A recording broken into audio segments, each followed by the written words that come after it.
Welcome to the Building Dreams Show, where we help everyday women achieve financial freedom through business and real estate investing. I'm Becky Hurley, investor, entrepreneur, and dreamer.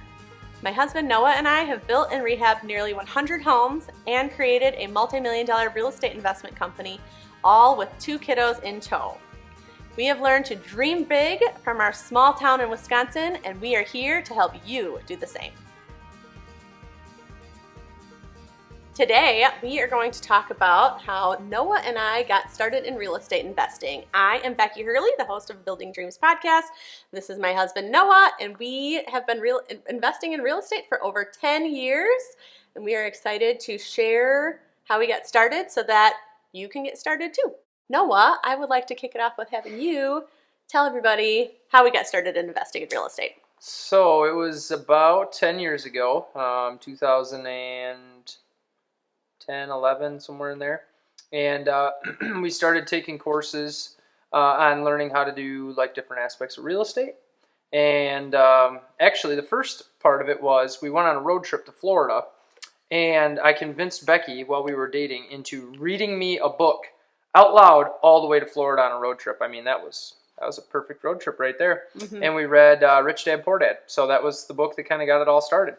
And from there we took classes all over the United States for 2 years and started buying a lot of foreclosures and bank-owned properties. So we would go to like our local banks and just be like, hey, what do you got that what you have that we could purchase, fix up, sell, rent out. So that's kind of how we got started. I guess that's how we got started. Yeah.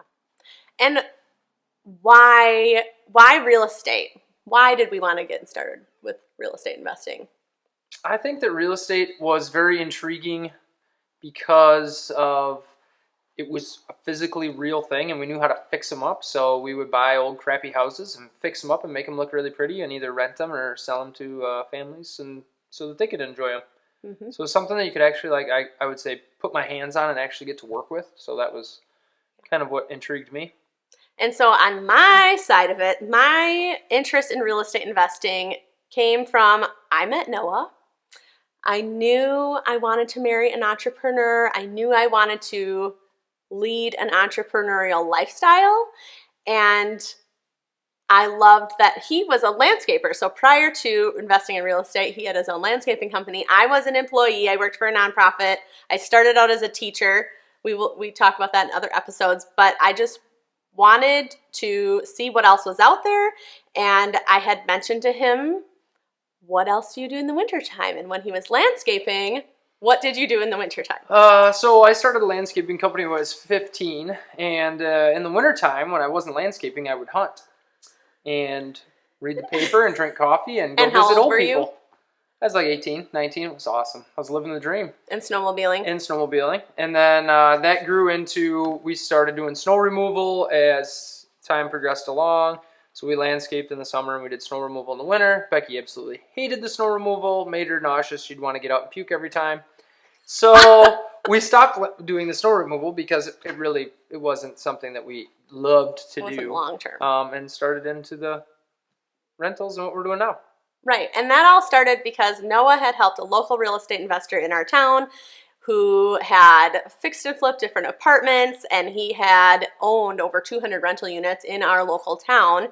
And he just got to learn the ropes a little bit. And when I had met him and I was like, okay, you need to do something else in the winter than just snowmobile and read the paper. When I met him, he was 21 years old. And so I was the one that was like, what else is there? And you were like, well, yeah, let's buy some foreclosures and do some fix and flips. And I was like, okay, I have no idea anything about real estate. I don't know the first thing other than I had one relative in my entire family that did real estate investing. I didn't know what he did or how he did it. And so that's how it started. Before we were even married, I was spending all of Noah's money and signing us up for real estate courses. Absolutely.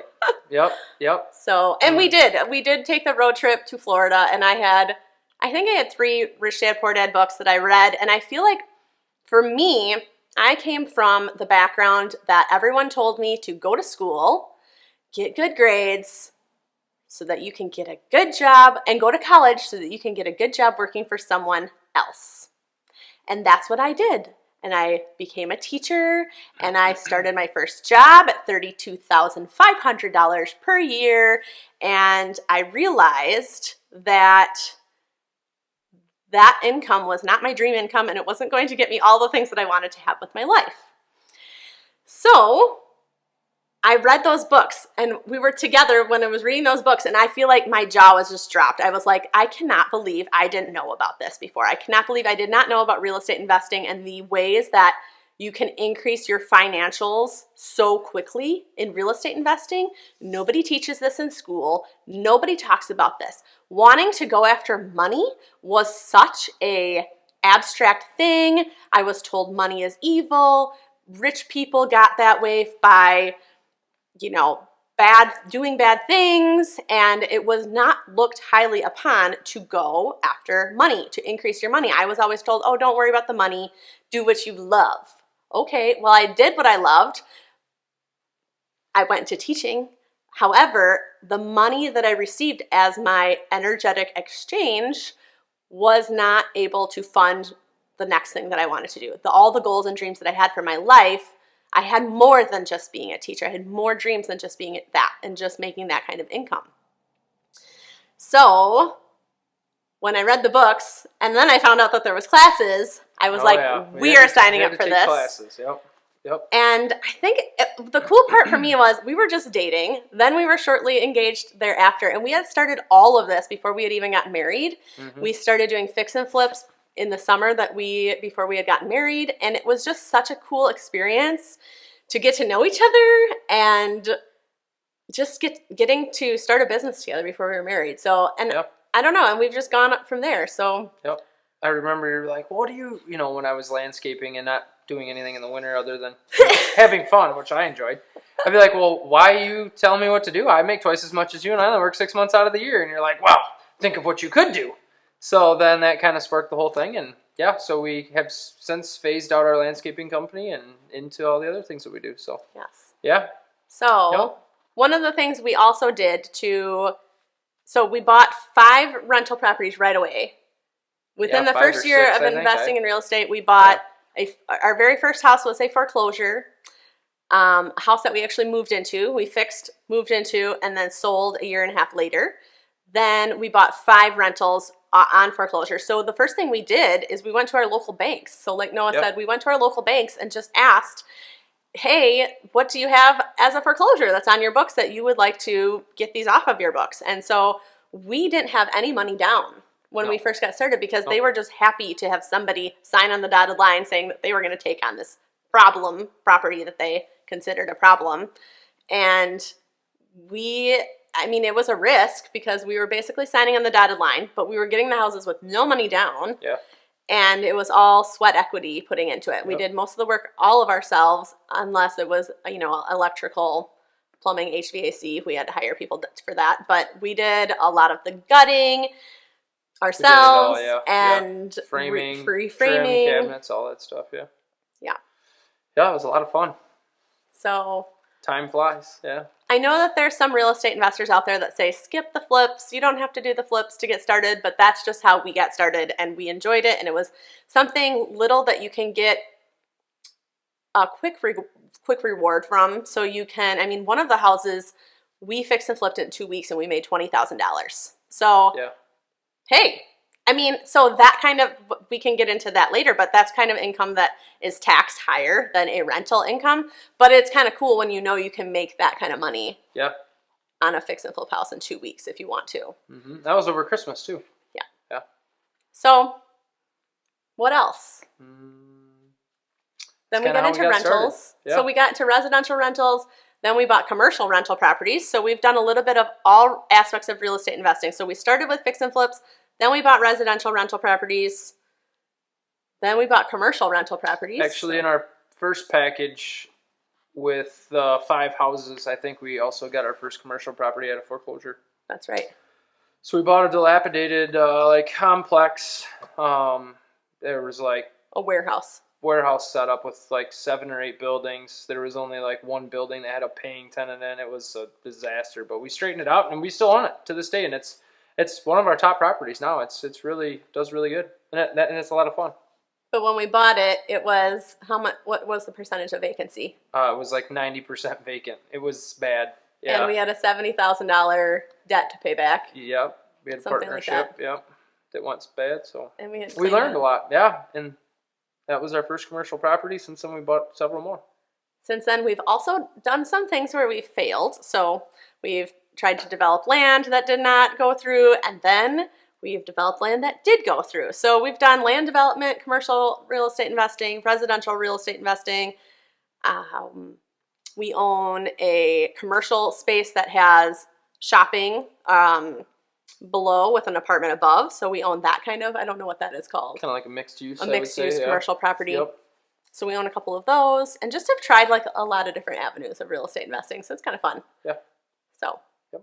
Absolutely. A lot of fun. What is your Never a dull biggest moment. tip? What would your biggest takeaway be for somebody getting started in real estate today? What would you tell them? I would say for somebody getting started in real estate today to don't overthink it. It's pretty simple, really. I mean, analysis paralysis, you know.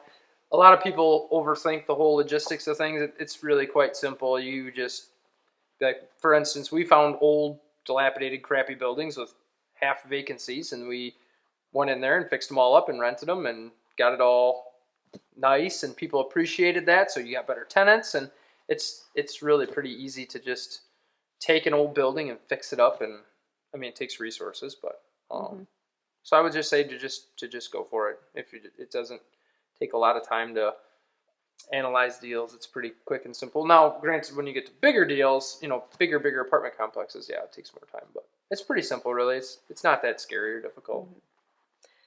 And what would you say to somebody who doesn't know how to build anything or fix up anything? That's probably my flaw. My number one flaw is I know how to do everything, and I know how to do it better than everybody else. Right. And I do. It's just that you get to a point where you can't be in 27 places at once, so a project might take you 3 weeks longer than it would have if you just would have been there to do it, but at the same time you can have 23 projects going at once, all going at the same pace, so you can effectively get a lot more done. But I would say, that's my flaw, is that if you don't know how to do this stuff, then you can't say, hey, I know how to do this, and you're doing it wrong and you're taking too much time. If you don't know, then it's just great. They're getting it done for you. So I would say that's my number one flaw. So Noah is also a general contractor. So we have a home building company that he's the general contractor for, so he knows how to do a little bit of everything in a home. I would say if you do not know how to build homes, if you don't know construction, it might be a good idea to learn just a little bit about all of that. But just so you know, like the order of events, or know, hey, this is a plumbing issue. This is an electrical issue. You know enough to know how a property functions, but you can hire everything done. You can hire a general contractor that would be willing to work with you as your partner, basically. You can hire a general contractor. You can hire plumbers, electricians, HVAC, which you have to normally do any of that anyway because they are licensed in their field.